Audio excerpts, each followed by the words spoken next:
Assalamualaikum warahmatullahi wabarakatuh. Sahabat muslim rahimakumullah. Selamat datang kembali di channel Permata Islam yang membahas seputar kisah islami penuh hikmah. Di sebuah kota kecil yang damai di Pakistan, lahirlah seorang pemuda bernama Muhammad Qasim bin Abdul Karim. Dari kecil, Qasim dikenal oleh tetangga dan guru-gurunya sebagai anak yang berbeda. Kesederhanaannya tampak dalam setiap tindakan. Ia tidak pernah menuntut lebih dari yang ia perlukan, dan hatinya senantiasa terpaut pada keikhlasan ibadah. Di sela-sela waktu belajarnya di sekolah, Qasim selalu menyempatkan diri untuk menelaah Al-Quran dan hadis, bertanya pada ulama lokal, dan merenungkan makna kehidupan yang lebih dalam. Seiring bertambahnya usia, Qasim mulai merasakan sesuatu yang sulit dijelaskan. Panggilan spiritual yang semakin kuat. Tidak seperti teman-temannya yang menikmati kesibukan remaja, Qasim sering terjaga di malam hari, termenung memikirkan tujuan hidup, keadilan di dunia, dan tanda-tanda yang akan muncul. Menjelang akhir zaman, ia merasa seolah ada suara yang lembut, namun tegas membimbingnya, menuntun hati dan pikirannya pada pemahaman yang lebih tinggi. Ketika memasuki usia 17 tahun, pengalaman ini berubah menjadi sesuatu yang lebih nyata. Mimpi-mimpi yang tidak biasa mulai menghampiri Qasim. Mimpi-mimpi itu bukan sekadar gambaran acak, mereka memiliki struktur, simbol, dan alur yang jelas, seakan-akan dunia lain mencoba menyampaikan pesan yang mendalam kepadanya. Dalam mimpi-mimpinya, Qasim sering menemukan dirinya berada di tempat-tempat yang asing, berbicara dengan sosok-sosok yang tidak dikenal, dan menyaksikan peristiwa besar yang belum terjadi di dunia nyata. Salah satu hal yang paling mengejutkan Qasim adalah kesadaran yang muncul setelah setiap mimpi. Ia mulai memahami bahwa mimpi-mimpi ini bukan sekadar bunga tidur biasa, melainkan sarana Allah Subhanahu wa Ta'ala untuk menanamkan pemahaman spiritual tentang ujian, keadilan, dan tanda-tanda akhir zaman. Dalam proses menulis setiap detail mimpi, Qasim menemukan korelasi antara pengalaman visualnya dengan hadis-hadis Nabi Muhammad SAW tentang kedatangan Imam Mahdi. Ia membaca, menelaah, dan memikirkan makna setiap simbol. Cahaya yang muncul di tengah kegelapan, sosok pemimpin yang menenangkan, dan rakyat yang tetap bertahan meski dunia di sekitarnya porak-poranda. Mimpi pertama yang menonjol baginya tidak berbentuk peperangan langsung, melainkan gambaran dunia yang mulai terguncang. Qasim melihat kota-kota yang sunyi namun penuh ketegangan, orang-orang yang tampak bingung menghadapi ancaman yang tak terlihat, dan langit yang berubah warnanya, seolah memberi peringatan akan perubahan besar yang akan datang. Dalam mimpi itu, ia juga melihat sosok bercahaya yang menenangkan hati orang-orang yang ketakutan. Sosok ini sederhana, tidak menunjukkan kekuasaan duniawi, namun memancarkan ketenangan yang menembus setiap jiwa yang melihatnya. Qasim merasakan dengan pasti bahwa sosok ini adalah simbol Imam Mahdi yang akan muncul di tengah umat manusia saat dunia dilanda ketidakadilan. Hal ini sejalan dengan hadis Rasulullah SAW. Mahdi akan muncul di akhir zaman, menegakkan keadilan di bumi yang dipenuhi ketidakadilan dan kezaliman. Hadis riwayat Abu Dawud. Selain itu, Qasim juga menangkap bahwa mimpi-mimpinya memberikan pesan tentang kekuatan tersembunyi di balik peristiwa dunia.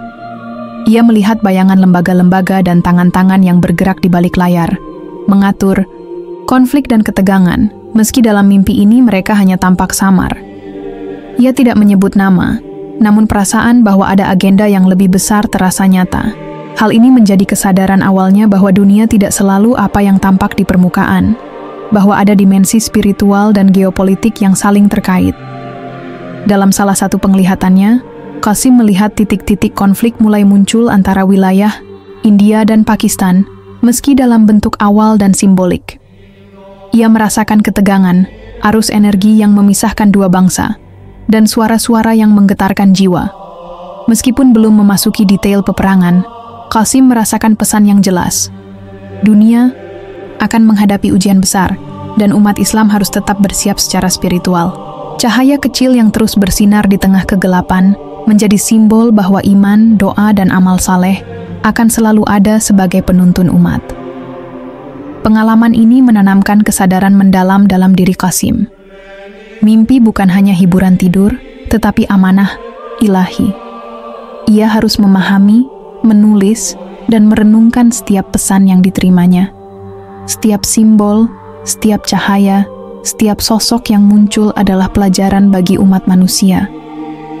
Qasim mulai menyadari bahwa perang, konflik, dan ketidakadilan yang akan terjadi di dunia nyata hanyalah manifestasi fisik dari ujian spiritual yang lebih besar. Imam Mahdi akan hadir sebagai titik keseimbangan, menegakkan keadilan, dan memberi harapan bagi mereka yang teguh beriman, sebagaimana telah dinubuatkan dalam hadis-hadis syahih.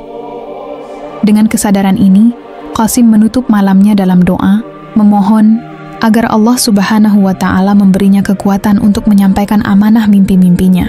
Ia merasakan bahwa perjalanan spiritualnya baru saja dimulai, dan peringatan tentang peperangan besar yang akan datang antara India dan Pakistan, dan konflik yang lebih luas, akan menjadi bab berikutnya dalam penglihatannya yang harus dicatat dengan cermat agar umat manusia dapat memahami pesan ilahi dan menyiapkan diri menghadapi ujian akhir zaman.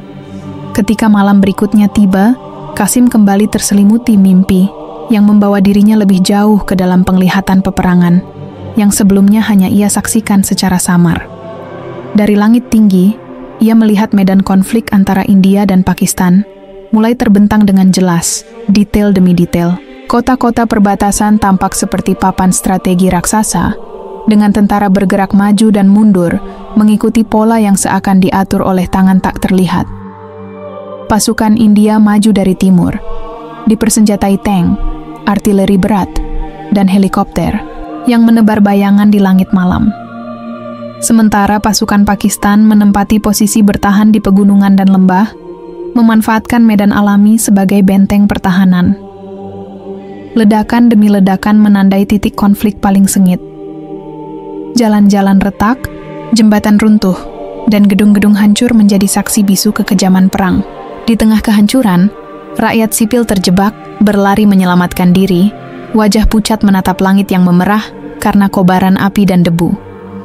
Qasim merasakan kepedihan mereka bukan sekadar penglihatan fisik. Ia merasakannya di jiwanya, seakan setiap tangis dan teriakan menjadi beban spiritual yang menuntun hatinya memahami arti ujian manusia di dunia. Di sela kekacauan itu, Qasim menangkap sosok bercahaya yang menenangkan orang-orang ketakutan. Sosok ini tidak membawa senjata, tidak memerintahkan pasukan, namun aura ketenangannya meresap ke setiap jiwa yang melihatnya. Cahaya yang terpancar dari sosok ini menjadi simbol Imam Mahdi, pemimpin yang akan menegakkan keadilan ketika dunia dipenuhi penindasan. Sosok itu berdiri di tengah reruntuhan, memancarkan harapan, mengingatkan bahwa cahaya iman akan selalu ada meski peperangan fisik dan moral melanda umat manusia. Qasim juga memperhatikan pola strategi pasukan yang mengejutkan. Tidak ada pergerakan yang tampak acak. Setiap langkah, setiap serangan, seolah diarahkan oleh kekuatan tersembunyi. Tangan yang tidak terlihat mengendalikan skenario lebih besar di balik medan perang. Ia menangkap nuansa awal konspirasi global, bahwa konflik dunia tidak hanya tentang wilayah atau kekuasaan semata, melainkan bagian dari agenda yang lebih luas, di mana kepentingan politik, ekonomi, dan kekuatan rahasia saling terkait. Meski tidak muncul nama lembaga tertentu, Qasim merasakan bayangan Vatikan, Mossad, dan jaringan rahasia lainnya sebagai simbol dari pengaruh dunia tersembunyi yang memengaruhi jalannya sejarah umat manusia. Lebih jauh, Qasim melihat simbol moral dan spiritual di tengah kehancuran. Beberapa rumah yang hancur masih memiliki cahaya kecil yang menyala. Anak-anak menangis namun tetap menolong sesamanya, dan doa-doa terucap di tengah reruntuhan. Cahaya-cahaya ini menjadi indikator bahwa meski dunia dipenuhi ketidakadilan dan kekacauan, iman, kebaikan, dan moralitas tetap bertahan.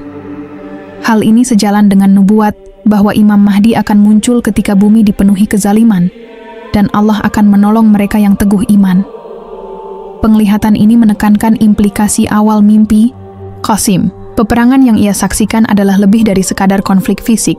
Itu adalah peringatan tentang ujian moral, spiritual, dan sosial umat manusia. Kekerasan, penderitaan, dan kehancuran dunia nyata hanyalah manifestasi fisik dari ujian spiritual yang lebih besar, dan setiap tindakan manusia, baik yang zalim maupun yang beriman, memiliki konsekuensi ilahi. Qasim merasakan bahwa mimpinya menghubungkan peristiwa duniawi dengan pesan ilahi. Setiap ledakan, setiap keruntuhan kota, setiap penderitaan rakyat sipil bukan hanya tragedi fisik, tetapi simbol dari ketidakadilan global dan perlunya kesiapan spiritual. Ia memahami bahwa cahaya kecil yang tetap menyala, doa yang tidak pernah padam, dan sosok bercahaya adalah pengingat. Kedatangan Imam Mahdi akan menjadi titik balik moral dan spiritual bagi umat manusia, menegakkan keadilan dan menuntun umat kembali ke jalan kebenaran. Imam Mahdi, sebagaimana dijelaskan dalam hadis-hadis syahih, akan muncul di akhir zaman dengan garis keturunan dari Nabi Muhammad SAW, memiliki sifat adil, menegakkan kebenaran, dan membawa keseimbangan moral di tengah kekacauan dunia.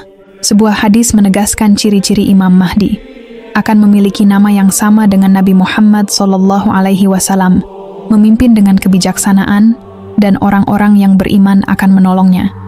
Qasim menyadari bahwa simbol bercahaya dalam mimpinya mencerminkan ciri-ciri ini, seakan memberi penegasan visual tentang nubuat yang selama ini dipelajarinya. Di penghujung penglihatan itu, Qasim melihat gambaran dunia secara keseluruhan. Medan perang mulai sepi, pasukan mundur, kota-kota yang hancur tetap tertinggal sebagai pengingat bagi manusia, namun cahaya iman tetap ada. Sosok bercahaya tetap hadir, tidak lenyap, seolah menegaskan bahwa ujian besar akan selalu datang. Tetapi Allah tidak pernah meninggalkan hambanya yang beriman. Qasim terbangun dengan hati yang berat, namun dipenuhi kesadaran bahwa mimpi ini adalah amanah ilahi, sebuah pesan yang menghubungkan peperangan fisik dengan makna spiritual, sekaligus menjadi panggilan bagi umat untuk memperkuat iman, meningkatkan amal saleh, dan bersiap menghadapi tanda-tanda akhir zaman. Lebih jauh, mimpi Qasim selaras dengan tanda-tanda akhir zaman yang spesifik, sebagaimana dicatat dalam literatur klasik. Ghazwatul Hind, peperangan besar di wilayah India dan Pakistan, menjadi salah satu pertanda. Rasulullah bercerita tentang perang Al-Hind, di antara yang beliau sabdakan, "Sekelompok pasukan dari kalian akan memerangi Al-Hind. Allah memenangkan mereka, sehingga mereka mengikat Raja Al-Hind dengan rantai. Allah akan mengampuni dosa-dosa mereka, anggota pasukan itu.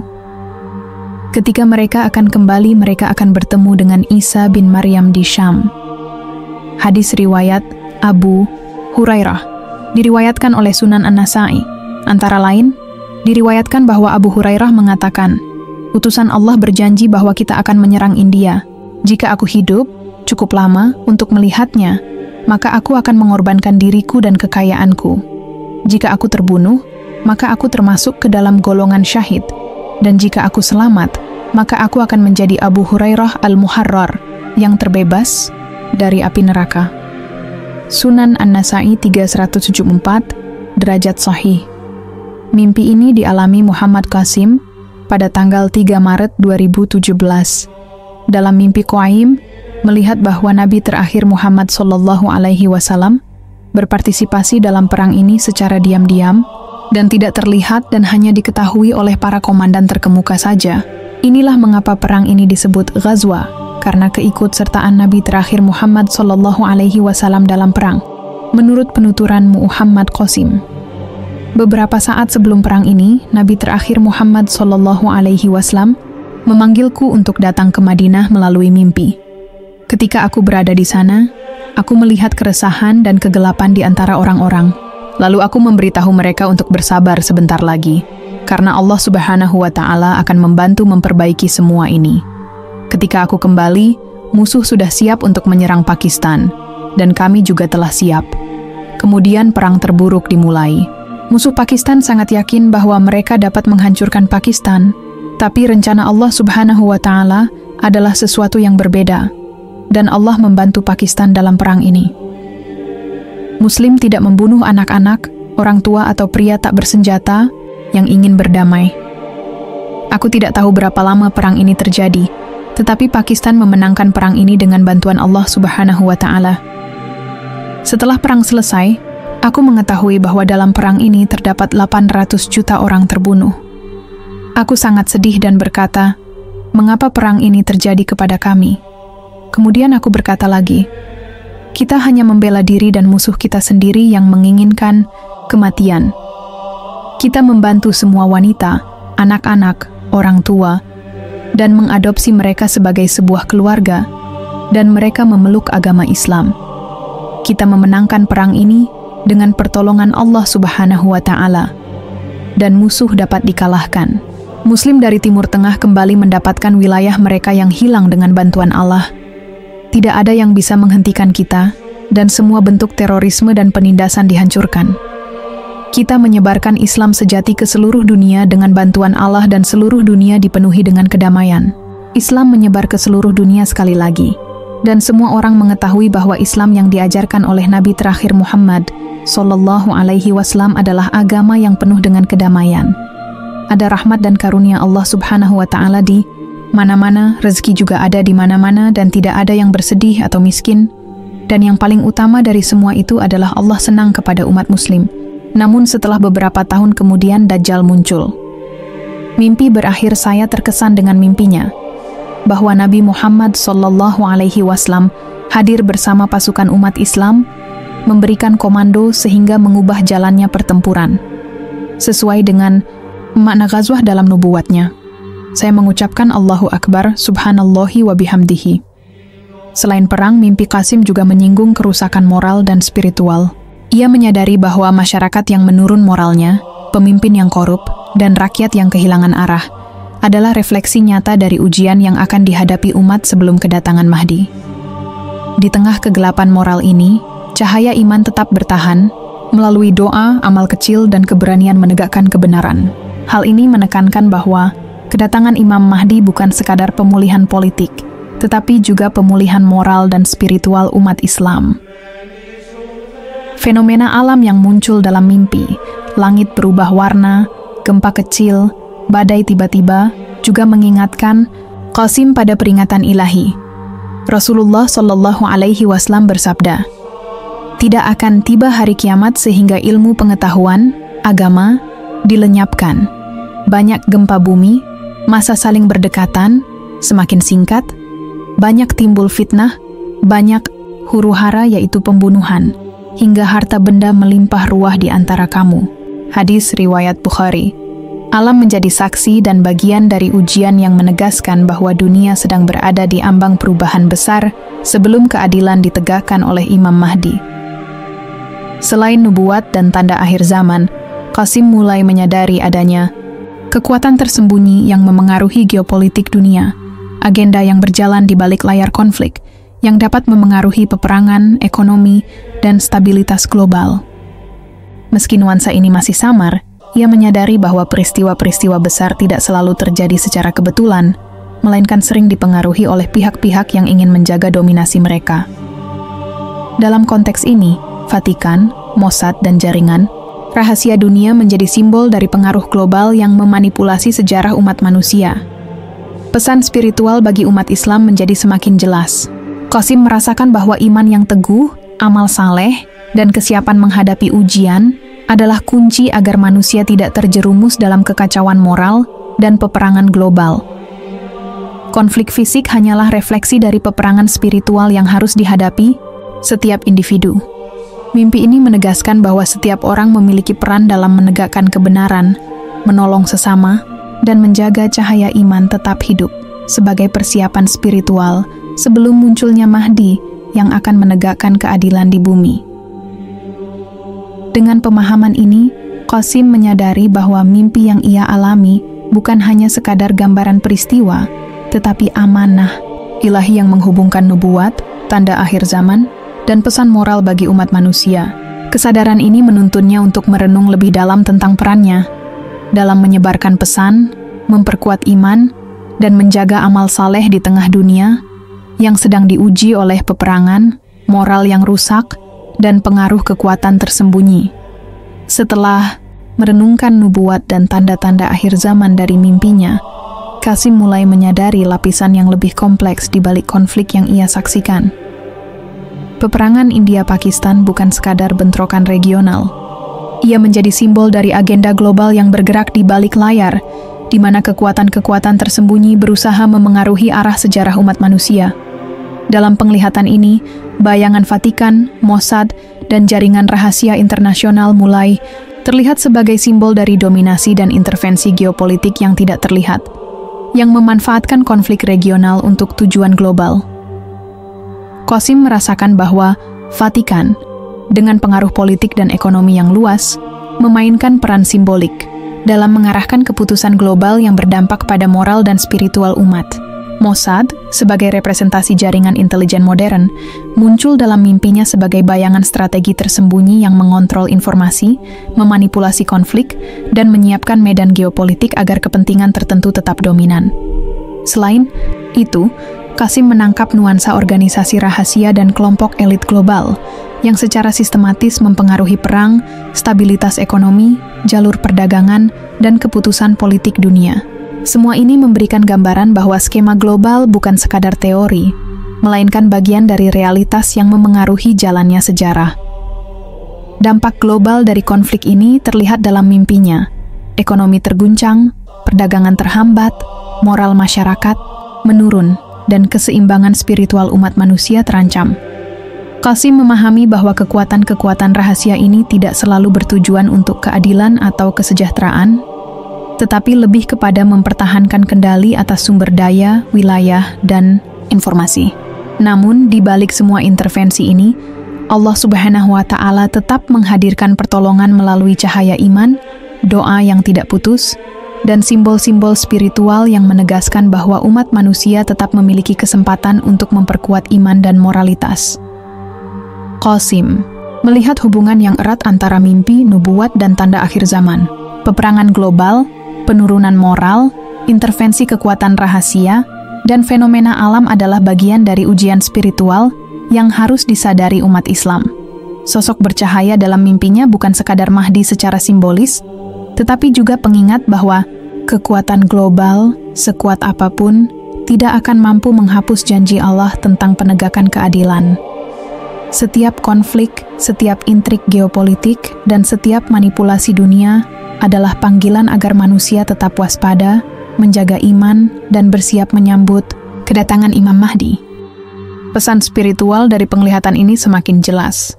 Setiap individu memiliki tanggung jawab untuk memperkuat iman, meningkatkan amal saleh, dan menjaga moralitas, karena dunia sedang diuji oleh peperangan, kerusakan moral, dan intervensi kekuatan global. Mimpi Qasim menegaskan bahwa skema global hanyalah salah satu aspek ujian Allah Subhanahu wa Ta'ala, dan cahaya iman adalah benteng utama umat manusia. Akhirnya, Qasim memahami bahwa pengalaman ini adalah amanah ilahi. Mimpi tersebut menjadi panggilan untuk menyebarkan kesadaran spiritual, memperkuat iman, dan menyiapkan umat menghadapi tanda akhir zaman. Meski Vatikan, Mossad, dan jaringan rahasia mungkin memengaruhi jalannya sejarah dunia, mereka tidak mampu menghalangi rencana Allah Subhanahu wa Ta'ala. Kedatangan Imam Mahdi adalah janji pasti, dan setiap tindakan manusia dalam menjaga iman, menolong sesama, dan menegakkan moral adalah persiapan spiritual yang harus dijalani sebelum saat itu tiba. Dengan kesadaran ini, Qasim menutup pengalaman mimpinya dengan tekad untuk menjadi saksi, penyampai amanah, dan pengingat bagi umat Islam bahwa dunia penuh ujian, kekuatan global bergerak di balik layar, tetapi cahaya iman dan amal saleh tetap menjadi jalan menuju keadilan yang akan ditegakkan oleh Mahdi.